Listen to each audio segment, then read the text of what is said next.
"You're babysitting my 5 kids for free every weekend," my sister announced. "You don't have a life anyway." When I refused, Dad threatened, "Then don't expect help when you need it." I smiled. Deal. 3 months later, their car broke down. They called me 18 times. I texted back one word. "My name is Mark, and I'm 34. I'm the director of a kindergarten in Columbus, which means my days are already loud, messy, and full of tiny people who believe rules are optional." 3 months ago, my sister decided that meant my weekends were optional too. She stood up at Dad's backyard party, paper plate in one hand, lemonade in the other, and announced to a crowd of 47 relatives and neighbors, "You're babysitting my 5 kids for free every weekend. You don't have a life anyway." She didn't ask. She assigned. People laughed like it was cute. I didn't. Dad leaned in like he was closing a deal, not talking to his son. "Then don't expect help when you need it," he said.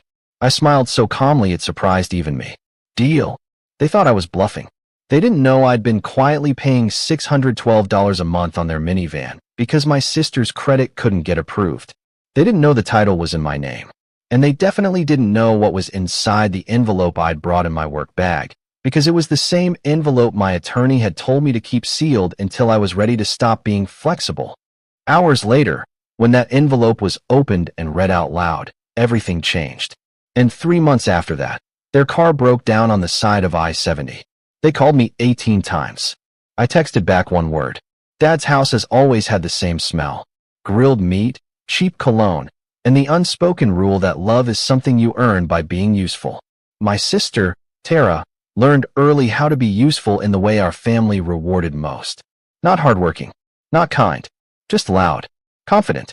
The kind of person who can say something outrageous and make everyone else feel weird for not agreeing. I learned something else early. That be flexible usually meant be invisible.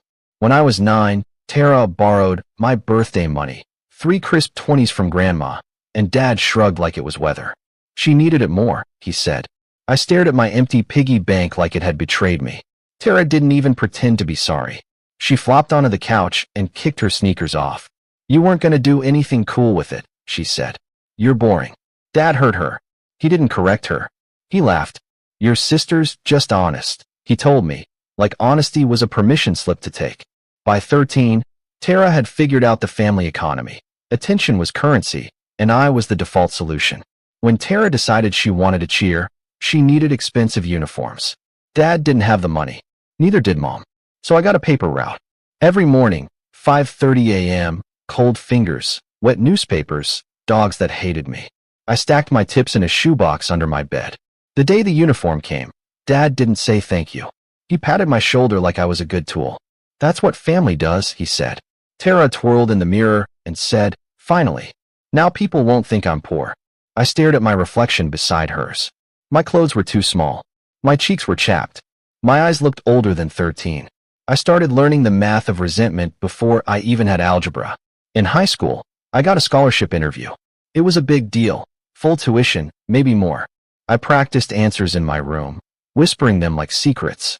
Dad walked in without knocking. "What are you doing?" he asked. "Practicing," I said, "for the scholarship interview." He made a face like I'd told him I was joining the circus. "Scholarships are for people who don't have a plan," he said. "I have a plan," I told him. He snorted. "Your plan is to be what? A preschool teacher?" I didn't flinch, but it stung like a slap. "Tara," he called over his shoulder, "come listen to your brother's dream." She wandered in, chewing gum. Dad repeated it, mocking the words like they tasted bad. Tara laughed.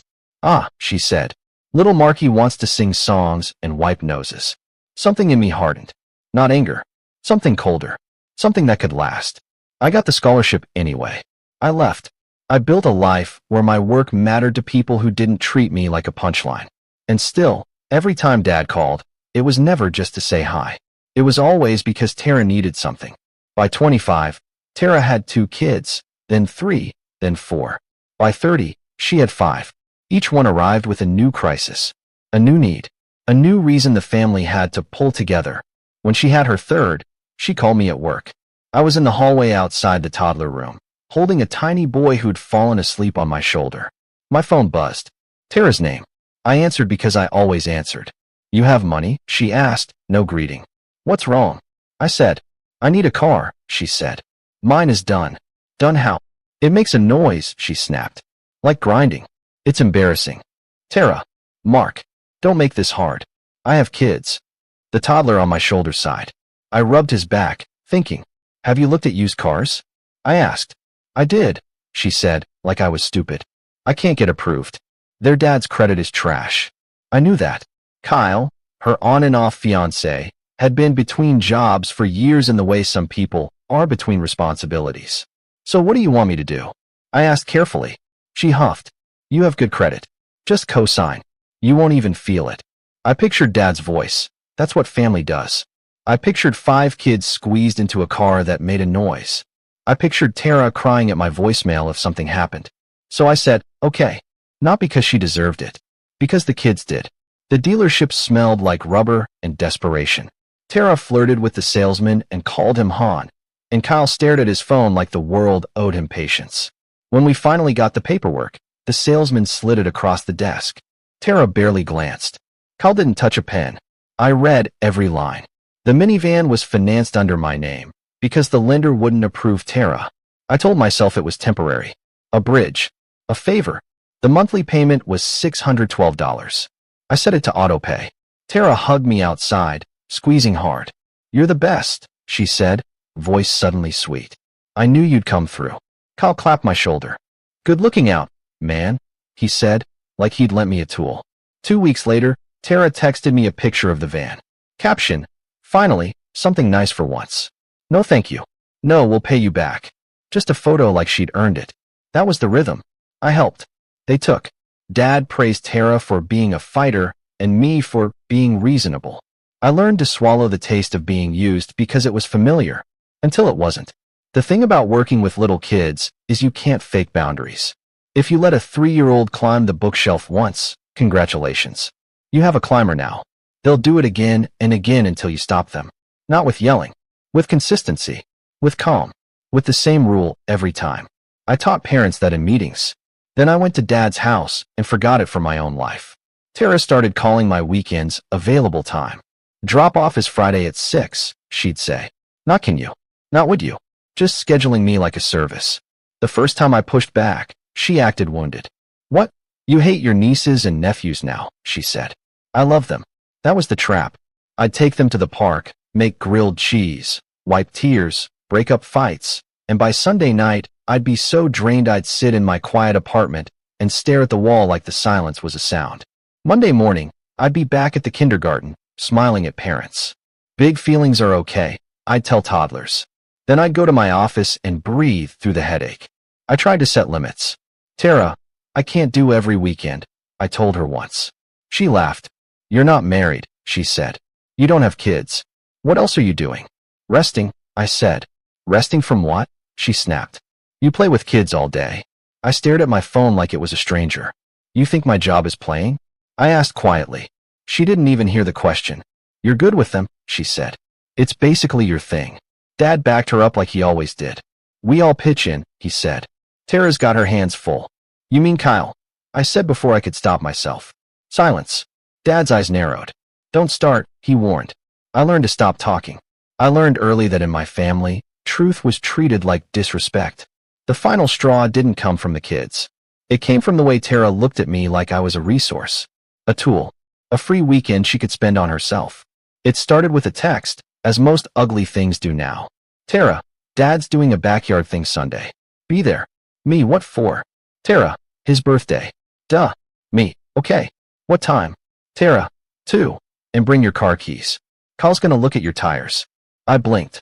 Me, my tires? Tara, yeah, he thinks your car would be better for us. Ours keeps vibrating. I stared at the message until the screen dimmed. My stomach did that slow drop it used to do as a kid. Not fear. Just the recognition of a pattern. I typed. Me, no. He's not taking my car. 3 dots appeared. Tara, relax. We're just talking. Me, no. Tara, OMG. Don't be dramatic. Dad said you'd help. Of course he did. I didn't reply. Sunday, I drove to Dad's house with a small gift and a bigger knot in my chest. I promised myself I'd stay 2 hours. Smile. Sing happy birthday. Leave before anyone could hand me a diaper bag like it was a baton. The yard was full. Neighbors, cousins, uncles. People I hadn't seen in months. Dad loved an audience. Tara loved one more. She was already performing when I arrived, standing by the food table like she was hosting. 5 kids circled her like satellites. Kyle leaned against the fence, sipping beer. Dad spotted me and waved me over. "Mark," he boomed. "There he is." He pulled me into a hug that felt more like ownership than affection. "You look tired," he said, loud enough for a couple people nearby to hear. "Work's busy," I said. Tara swooped in. "There's my babysitter," she announced. A couple people laughed. I felt my face heat. I kept my voice steady. "I'm not your babysitter." Tara tilted her head like I was speaking another language. "Okay," she said, smiling. "My brother who babysits." "Same thing." Dad clinked a spoon against a glass. "All right, everyone," he said, stepping up onto the little patio step like a stage. "I just want to say thanks for coming. Family means everything, you know? And speaking of family," he pointed at Tara. "My girl Tara has been doing it tough," he continued, voice full of that proud sympathy he never offered me. 5 kids, and she still keeps going. She's a warrior. Tara dabbed fake tears. The crowd awed. Dad's gaze swung to me.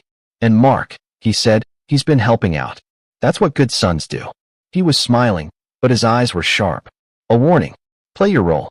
Be flexible. Be invisible. Tara stepped forward before Dad even finished. "Actually," she said, bright and loud, "we need to make it official so Mark doesn't flake." I froze. Tara lifted her phone like she was reading a proclamation. "Mark's gonna babysit my 5 kids for free every weekend," she announced. Laughter. Whistles. Someone said, "That's love." Tara grinned wider. "And before he pretends he's busy," she added, "he doesn't have a life anyway." That line hit like cold water down my spine. Not because it was new, because she said it like a fact, like it was safe to say out loud because everyone agreed. I heard a couple snickers. I heard someone whisper, "Wow." My ears rang. I could have exploded. I could have screamed. But I've stood in toddler rooms with kids melting down, and I know something most adults don't. If you match chaos with chaos, chaos wins. So I took a breath. And I said calmly, "No?" Tara's smile twitched. "What?" she asked, still performing. "No," I repeated. "I'm not doing that."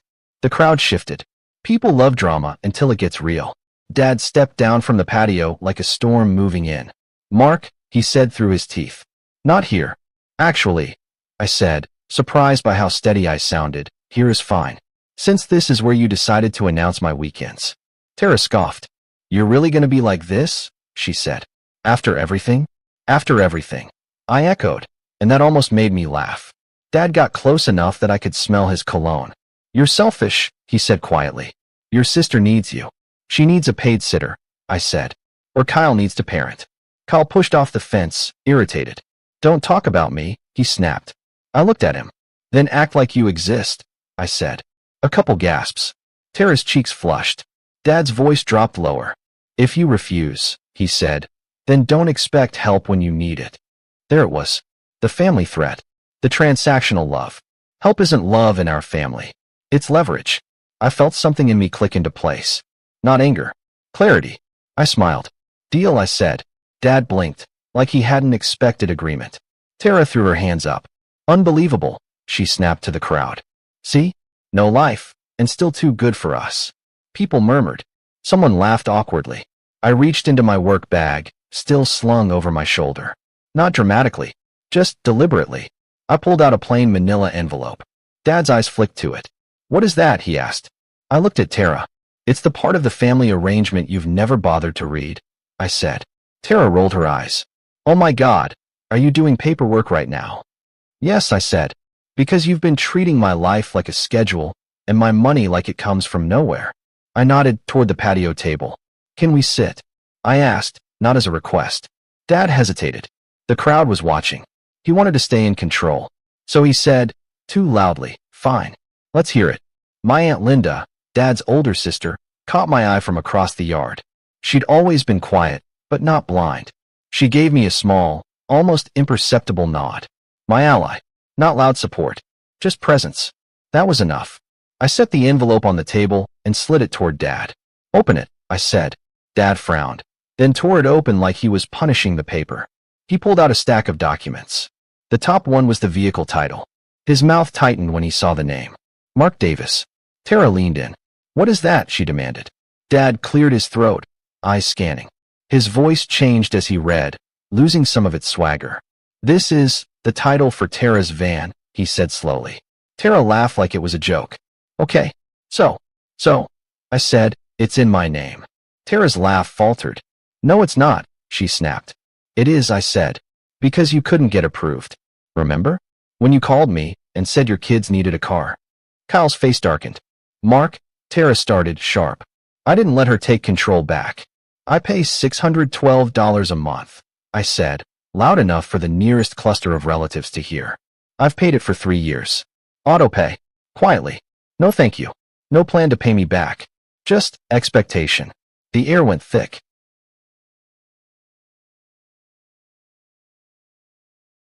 Someone near the grill said, Wait, what? Tara's voice rose. You offered, she yelled. I agreed to help. I corrected. I didn't agree to be your unpaid weekend employee forever. Dad looked up, furious now, not at Tara for using me, but at me for making it visible. You're embarrassing your sister, he hissed. I stared at him.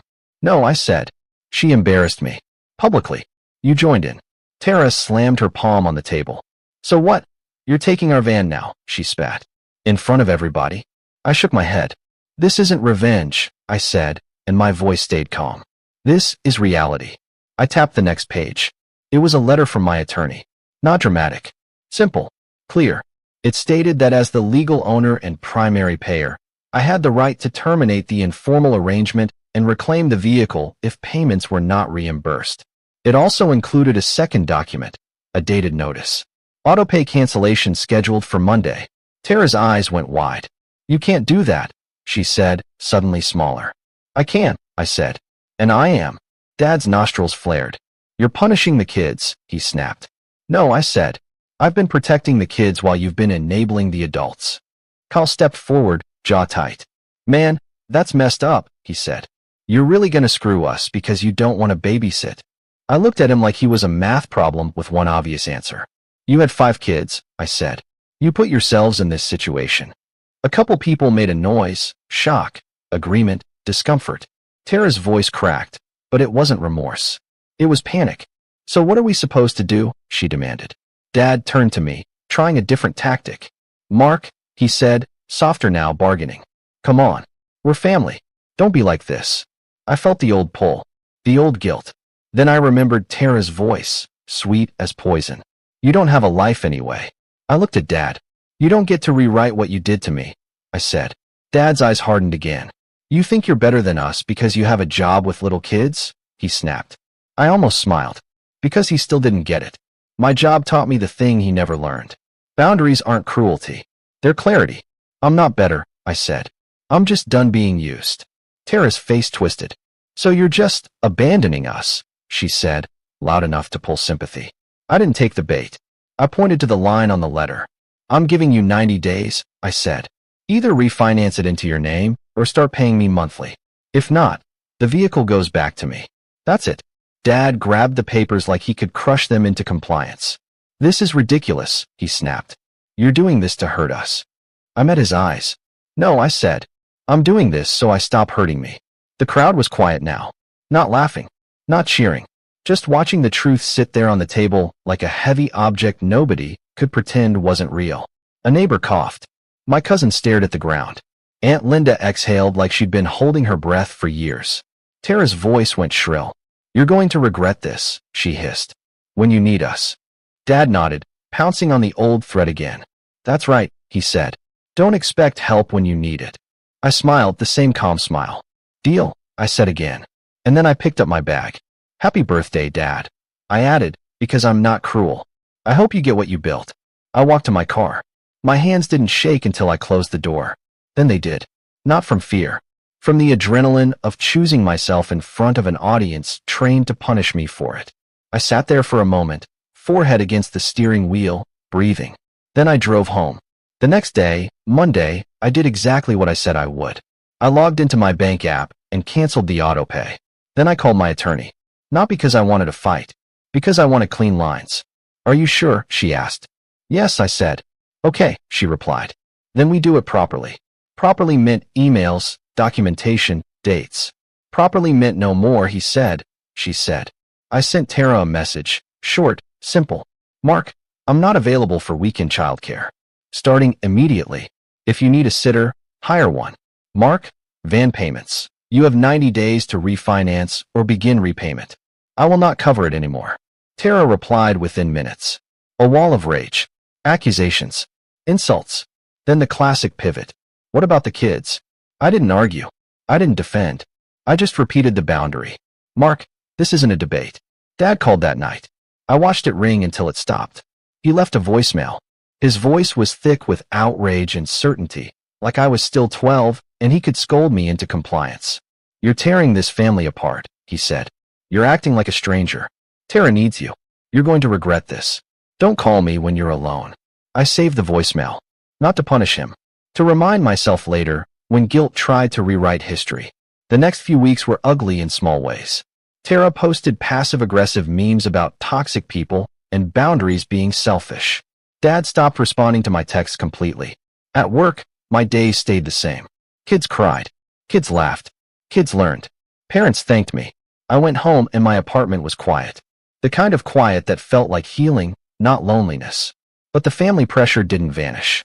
It just changed form. My cousin texted, "Can't you just help a little?" My aunt, not Linda, called and said, "Your father is heartbroken." I said, "I'm not discussing it." She said, "He's your father." I said, "And I'm his son." Silence. Then, "So, you're really doing this?" "Yes," I said, not angry, just firm. I learned something strange during those months. When you stop being useful, people reveal whether they loved you or your labor. Tara did not refinance. Carl did not suddenly become responsible. Instead, Tara tried to pressure me back into the old role. She'd text on Fridays like nothing happened. Drop off at 6. I would reply, no. She'd call. I didn't answer. She'd leave voicemails, voice sweet now. Mark, come on. Just this weekend. I'm so tired. I'd listen, feel the old tug, then remember the line. You don't have a life anyway. I'd delete the message. Not because I didn't care. Because caring without boundaries is just slow self-destruction. You're right. Mine was too long. Here's a version under 2,000 characters. It happened on a rainy Tuesday, the kind that turns the highway into dark glass. I was finishing a staff meeting when my phone started buzzing on the table. Tara. I ignored it. It buzzed again and again until my assistant director asked, "Everything okay?" "Family," I said, flipping it over. In the hallway, I checked the screen. 18 missed calls. Then a text from Kyle. "Kyle, answer. It's an emergency." My stomach tightened, because emergency can mean anything when kids are involved. I didn't call them back. I called Aunt Linda instead, because Linda tells the truth. "Hi, Mark. Are the kids okay?" "They're fine," she sighed. "They're with Tara at a gas station off I-70. The van broke down, smoke and everything." Kyle's freaking out. Of course. I pictured myself pulling up like always, fixing it, paying for it, absorbing it. And I realized this was where boundaries stopped being ideas and became actions. I called highway assistance, gave them the location Linda texted, then opened my messages. "Tara, Mark answer. Tara, we're stuck. Tara, you have TO help." Then the one that hit like a bruise. "Tara, stop being petty. You don't even have anything else to do." Same knife. Same dismissal. I didn't explain. I didn't argue. I texted one word. Deal.